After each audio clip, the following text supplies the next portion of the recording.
आज आक्रोश मार्च के नाम पर जो दिखावा करने की कोशिश की वह भी आपके सामने है। एनडीए में फूट दिखा हुआ भी दिखाया। कोई तेजस्वी जी के नारे लगा रहे थे, कोई कह रहा था कि नीतीश जी को पुनः मुख्यमंत्री बनाने के लिए आए, कोई बड़ा बैठक के लिए आए हैं। कारगिल चौक पर नियम के विरुद्ध सत्ता पक्ष के लोगों ने आने जाने वाले लोगों को तकलीफें दी है, दर्द दी है। महिला आरक्षण बिल पर बीजेपी के महिला प्रकोष्ठ की तरफ से जन आक्रोश महिला सम्मेलन का आयोजन पटना के कारगिल चौक पर किया गया। इस पर सवाल खड़े होने लगे हैं। विपक्ष ने जोरदार हमला बोला है। मुख्यमंत्री सम्राट चौधरी भी इस कार्यक्रम में शामिल हुए थे।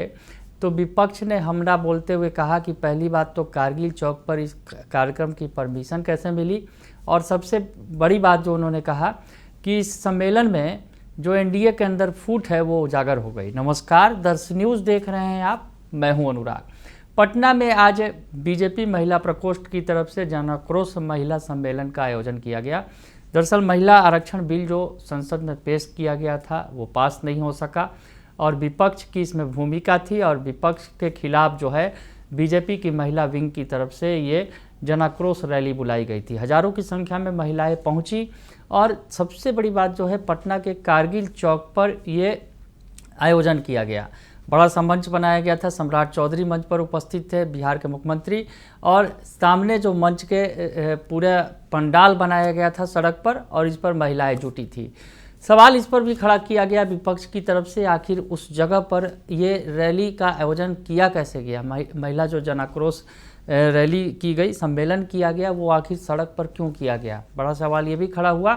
और साथ ही साथ विपक्ष ने ये भी कहा कि इस कार्यक्रम में फूट भी सामने आ गई कि एनडीए के अंदर जो जेडीयू और बीजेपी के अंदर किस तरह के संबंध हैं वो भी फूट उजागर हो गया। कैसे हुआ, ये तमाम बातें बता रहे हैं आरजेडी के प्रवक्ता जो हैं शक्ति सिंह यादव। उन्होंने पूरी पोल खोली है कि क्या कुछ हुआ है। बैठक जो बुलाई गई, सम्मेलन बुलाया गया सड़क पर, पहली बात तो ये गलत किया गया, और उस सम्मेलन में क्या कुछ किया गया, किस तरह की करतूत की गई बीजेपी की तरफ से, वो बताया गया। सुन लीजिए आप। खुल करके है 5 राज्यों के संदर्भ में महिलाओं का, और दूसरी तरफ भारतीय जनता पार्टी पूरी एनडीए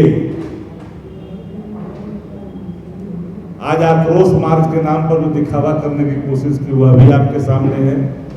एनडीए में फूट दिखा हुआ भी दिखाया। सामने आपका है कुलैसी सिंह रूस के चले गए, यह भी आपके सामने है। कोऑर्डिनेशन का अभाव दिखा। जीविका बहनों को बुलाया गया बैठक के नाम पर आक्रोश मार्च में, कोई तेजस्वी जी के नारे लगा रहे थे, कोई कह रहा था कि नीतीश जी को पुनः मुख्यमंत्री बनाने के लिए आए, कोई बड़ा बैठक के लिए आए हैं। लेकिन ये जरूरत कैसे आ रही,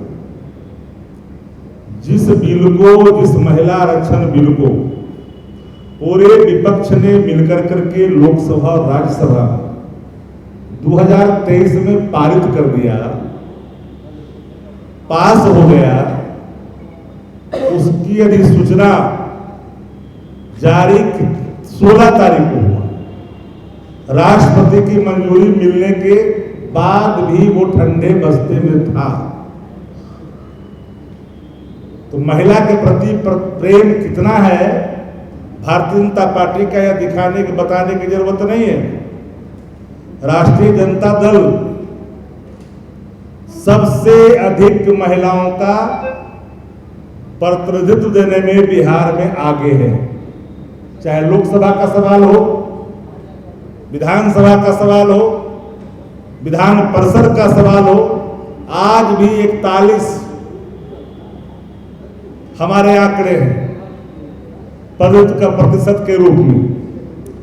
17% हम लोगों ने 2025 के चुनाव में टिकट देकर के साबित किया। कितना दिया भारतीय जनता पार्टी? जितने सीटों पर लड़ाई है लोकसभा में, विधानसभा में, जरा प्रतिनिधित्व का जरा आंकड़ा निकाल करके सार्वजनिक करें।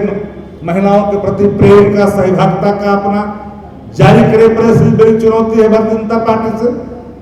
सीधे तौर पर महिला विरोधी जिनके आचरण रहे हैं मणिपुर में, महिला विरोधी आचरण इनके पहलवानों के मामले में निकला, महिला विरोधी आचरण इनका उत्तर प्रदेश में निकला, और उसके बावजूद भी महिलाओं के नाम पर 5 राज्यों के चुनाव को ध्यान में रखकर डिलिमिटेशन यानी परिसीमन को ध्यान ला करके उसके आड़ में महिला बिल ला करके क्षेत्रीय संतुलन बिगाड़ने की नापाक कोशिश करना चाहते थे। उत्तर भारत में और दक्षिण भारत में ये झगड़ा लगवाना चाहते थे, टुकड़े टुकड़े गैंग में बदलना चाहते थे। विपक्ष सत्ता प्रतिष्ठान का वो दर्पण होता है जिसे हर चीजों को ख्याल करना पड़ता है देश हित में। संविधान को बदलने की नापाक कोशिश को पूरी विपक्ष ने समझा कि जब महिला आरक्षण जब पास हो गया है तो फिर से महिला आरक्षण नारी बंधन अधिनियम लाने की जरूरत कैसे आज पड़ी। जो हमारे वर्तमान में लोकसभा की जो स्थिति है उसमें आपको देने में क्या दिक्कत हो रही थी। 5 राज्य को चुनाव में ध्यान में रखकर आनंद फानंद में लाया गया निर्णय क्या था। और आज आप सभी पत्रकार साथी इस बात के गवाह हैं कि कारगिल चौक पर नियम के विरुद्ध सत्ता पक्ष के लोगों ने आने जाने वाले लोगों को तकलीफें दी है, दर्द दी है और वहां पर अपना एहसास कराया है कि बिहार में सत्ता भाजपा की है। बीच सड़क पर जिस तरह से आपने किया, मंच लगाया, आप में कोऑर्डिनेशन नहीं दिखा। लेसी सिंह भाग गए घुस करके, जीविका दीदियों को आपने बुलाया।